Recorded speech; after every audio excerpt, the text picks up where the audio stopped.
आज से 25-30 साल पहले भारत में चिट्ठियां चलती थीं और घरों में चिट्ठियां आती थीं। आपको भी मालूम होगा, अंतर्देशीय पत्र चलते थे। हम डाक खाने में डाल आते थे और डाकिया हमारे घर पर चिट्ठी लेके आता था। तो ऐसे ही एक बार की घटना है। एक बार डाकिया एक घर में जाता है, चिट्ठी लेकर, रजिस्टर्ड डाक थी, और घर में गेट खटखटाता है कि डाक आई है, डाक ले लो। अंदर से 5 मिनट तक कोई गेट नहीं खुलता। डाकिया फिर गेट बजाता है।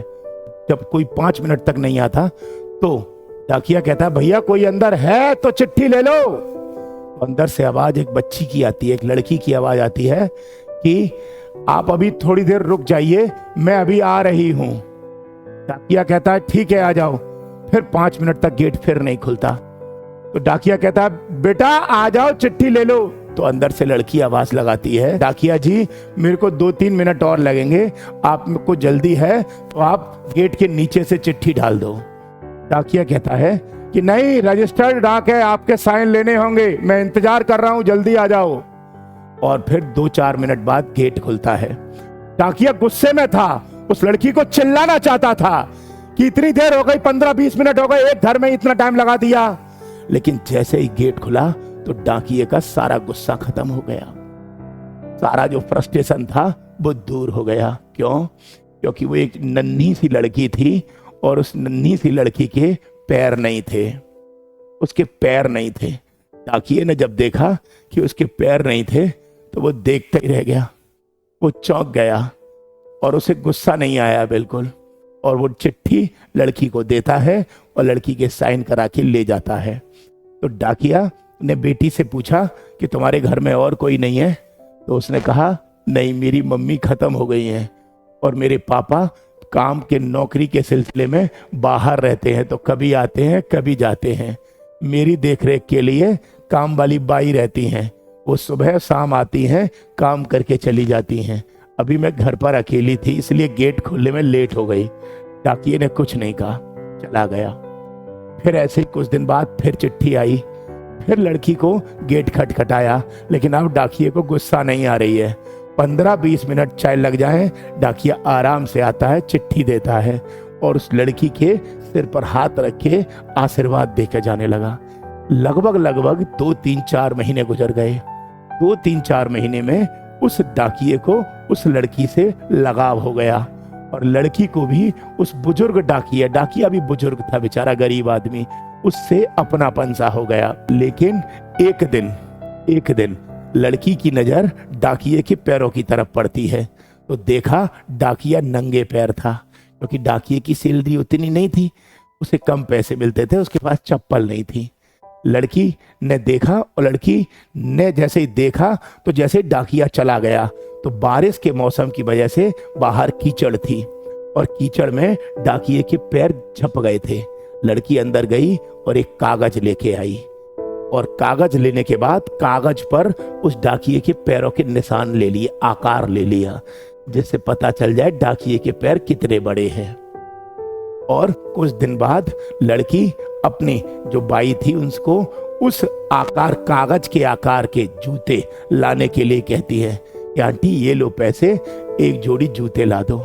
और वो काम वाली बाई जूते ला देती है और लड़की उनको डब्बे में पैक कर लेती है और ऊपर से एक कागज लपेट देती है जिससे पता नहीं चले कि इसमें जूते हैं। दिवाली का टाइम आया। अब दिवाली के टाइम पर जो डाकिया था वो हर घर में बख्शिश लेता था, मतलब कुछ गिफ्ट लेता था। तो उस मोहल्ले से गुजर रहा था, क्योंकि डाकिया सबकी चिट्ठी लाता था, तो हर एक घर में जाके कुछ इनाम ले रहा था। लेकिन जैसे ही उस लड़की का घर आया तो डाकिये के दिल में आई कि इस बेटी से क्या गिफ्ट लूंगा, इससे तो मैं मिल लूं और इसको आशीर्वाद ही दे दूं, मेरे लिए यही बहुत अच्छा होगा। और वो गेट खटखटाता है। 15-20 मिनट बाद बेटी गेट खोलती है और डाकिया कहता है बेटी को देखे कि दिवाली है, मैं तुम्हारे लिए चॉकलेट लाया हूं। डाकिया 1-2 रुपए की चॉकलेट लाके उस बेटी को देता है और वो रख लेती है।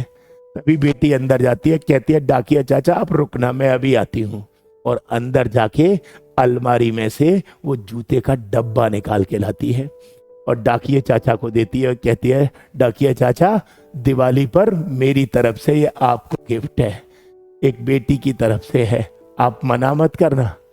वो कहता है बेटी तुमसे मैं क्यों लूं, तुम तो मेरी बेटी की तरह हो। वो कहते हैं डाकिया चाचा मना मत करना, आप रख लो। वो रख लेते हैं। अब बेटी कहती है चाचा मेरी एक रिक्वेस्ट है। वो कहते हैं क्या? चाचा ये डब्बा आप अपने घर पे जाके खोलना। डाकिया चाचा उस लड़की के सिर पे हाथ फेरते हैं प्यार से और चले जाते हैं। और घर पे जाकर जब डब्बा खोलते हैं तो उसमें जूते निकलते हैं। और वो जब जूते देखते हैं तो वो रोने लगते हैं। पता है क्यों? क्योंकि उनके नंगे पैरों को देखकर उनको एहसास हुआ कि एक लड़की जिसने मेरे नंगे पैर देखे तो उसे मेरी फिक्र कितनी हुई। आज की दुनिया में कोई किसी के लिए नहीं सोचता, और उस बेटी ने मेरे नंगे पैरों के लिए जूते लिए हैं। अगले दिन 2-3 दिन छुट्टी, दिवाली के बाद में डाकिया साहब अपने डाक खाने पहुंचते हैं और हेड ऑफिस में जाके एक चिट्ठी लिखते हैं अपने सीनियर को और कहते हैं कि मेरा तबादला कर दिया जाए, मैं इस एरिया में अब काम नहीं करना चाहता। सीनियर ने पूछा क्या बात है? तो डाकिया चाचा ने उनको पूरी बात बताई कि ऐसे ऐसे बात है। अब आप ही बताओ सर। डाकिया चाचा अपने सीनियर से कहते हैं अब आप ही बताओ सर कि मेरे नंगे पैरों को देखकर उस बेटी ने मुझे जूते दे दिए, लेकिन वो बेटी के पास पैर नहीं है, मैं उसे पैर कहां से लाके दूं?